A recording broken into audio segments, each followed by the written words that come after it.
Okay, the first step that we're going to do is we're going to put these in. That allows us to wire wrap so that we can connect to these pins. So we're going to need an H1 that runs from pin 16 to pin 23. So there's, just look in the little hole. Look over in these little holes for pin 16. I know you can't see that real clearly, but you can see the numbers on your own. You'll be able to look and see.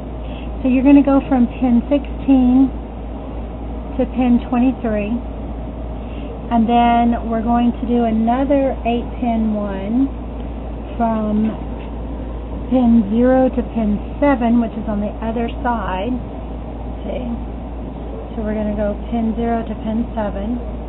And then we're going to also put a 4-pin one from pin 11, which is over here, to pin 8. So we're going to go from 8 to 11. And we want the longer side of these to be down because we're going to wire wrap on this side.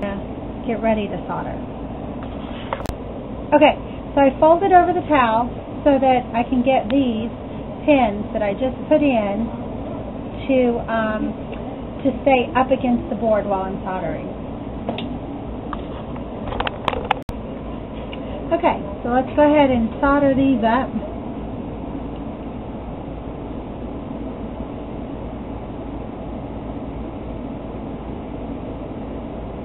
And take your time and make sure the solder flows. Fills the joints properly.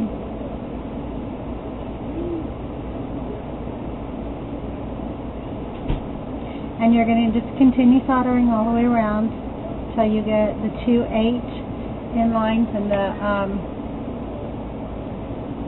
pins and the 1 4 done. Okay, one thing you need to keep in mind when you're soldering these particular pins is you don't want to glob the solder on there because you don't want it to flow way up the pin because you're also going to be wire wrapping on those pins. The next thing we're going to do is we're going to put the connectors on.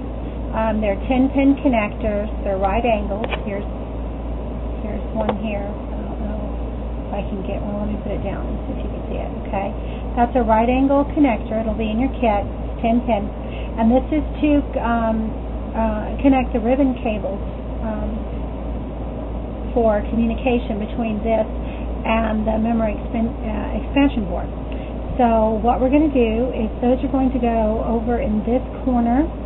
Okay, we're going to, now one thing that's interesting about these boards is these first 2 rows. Okay, each one of these pairs are tied together already within the board. So you have to be really careful about making sure you put all the components exactly in the holes that I indicate, because otherwise you'll end up with things tied together that aren't supposed to be. So what we're going to do is we're going to take this one and we're going to put it back. Okay, we're going to put it back so that the very first row here is on the second row here on the board, okay? And we're also going to bring it over 1 from the edge. So it's going to go right here, okay?